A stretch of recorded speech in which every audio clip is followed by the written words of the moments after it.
Hi everyone. Today, I am discussing the project planning and scheduling by applying time buffers principles. I am using a water pipeline project exercise to give you an example of this application. What is the time buffer's purpose?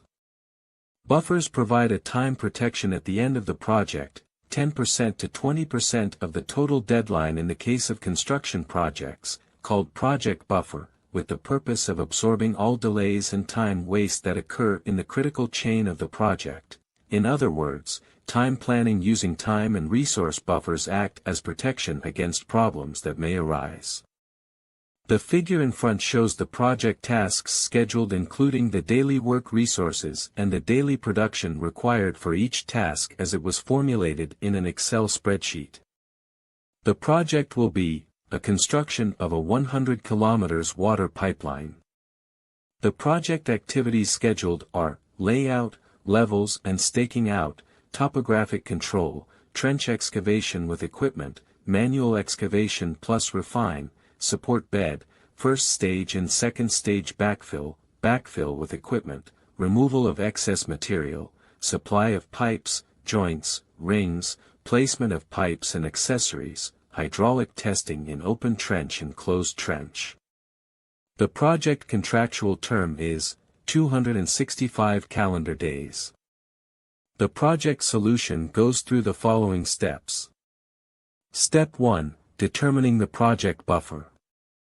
This buffer will depend on the organizational and financial capacity of the contractor, and the difficulty of the project. It can be choose the size of the buffer in the range of 10% to 20% of the total duration of the project. In this exercise we choose 15% as the project buffer. 265 calendar days multiplied by 25 divided by 30 is equal to 220 business days that multiplied by 0.15 is equal to 33 days as project buffer. Therefore the activities will be distributed over 220 minus 33 that equals 187 working days. Step 2. Identifying system restriction. The project's restrictive activity, bottleneck, may be the one that requires the greatest effort, greatest number of man-hours, or the one that has a limiting or scarce resource. In this case, we will determine the number of man-hours for all tasks. For example, manual trench excavation plus refine is scheduled to 3 cubic meters per day. Labor resource for this activity is 1 labor, so productivity refers to 3 cubic meters divided by 8 hours per 1 man, which equals 0.375 cubic meters per man-hour, and where output equals 1 divided by productivity give us 2.67 man-hours per cubic meter.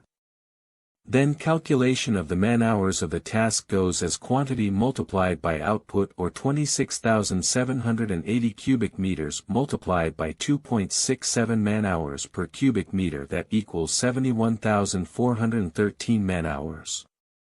The unit time, 2, equals quantity divided by RU, where RU is the daily production of the unit crew. So 2 equals 26,780 cubic meters divided by 3 cubic meters per day, equals 8,927 days. From the programming and planning sheet, figure in front, you can see the daily production and the crews for each task in an 8-hour effective day. As you can see, the task with the highest number of man-hours is filling with light equipment. 181,939 man-hours plus 50,099 man-hours. Step 3. Exploiting the restriction. We need to increase the resources of our restrictive activity in order to advance our work more quickly. We need to define the duration of the most restrictive activity. For this we identify the start constraints adding 20 plus 1 plus 3 plus 1 plus 1 plus 1, plus 1, plus 1, plus 1, plus 1 that equal 31 days, which is the time between the start of the work and the start of the restrictive activity, determined by the sum of the weights between each of the activities in the critical chain of the project. Then we identify the finish constraints that equal 1 day, which is the time from the end of the restrictive task to the end of the work. Therefore, we can now determine the maximum time that our restrictive task, filling with light equipment, can last, that is 187 minus 31 minus 1 is equal to 155 days. 1.4 Subordinate task durations to the duration of the constraining task. Tasks should have a shorter duration, at most the same as the restrictive task. In this way we subordinate the progress of our work to the progress of our restrictive activity. If 2, non-restrictive task, less than TP, restrictive task, then TP, non-restrictive task, equals 2, non-restrictive task. On the other hand, if 2, non-restrictive task, greater than TP, restrictive task, then TP, non-restrictive task, equals 2, restrictive task. In this way, daily resources are defined with the crew factor. 1.5 Establishing work fronts based on the most restrictive activity.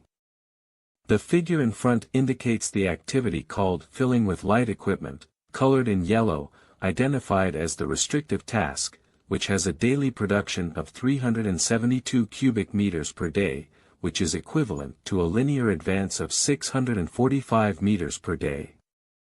We chose 5 work fronts, in each 130-meter front or retro works for the excavation task. Now, talking about scheduling using time buffers. For the scheduling we have made a constant rate of progress, marked by the progress of the critical activity, thus forcing an improvement in the production progress. Figure in front represents a Gantt chart showing the daily progress sectors of each activity. For the construction of linear works it is preferable to use this type of scheduling based on dividing the work volumes into small, more manageable portions that can be built in a day's work. By dividing the work batches through detailed scheduling by sectors, we reduce the waiting times between the activities of the critical chain, non-productive times, the work becomes more dynamic and control of progress is on a daily basis for each activity. Now, project controls using time buffers. The correct administration of the water pipeline project is carried out through 2 follow-ups. The first is that of the construction processes. This can be managed by productivity control, but because variability is inevitable, the administration of the buffers is essential in the management of the project. As our tasks are executed, we can observe how much of our buffer has been consumed. Depending on the magnitude of the buffer consumption, we can take measures to mitigate the problem. We will take the appropriate improvement measures. For example, overtime work.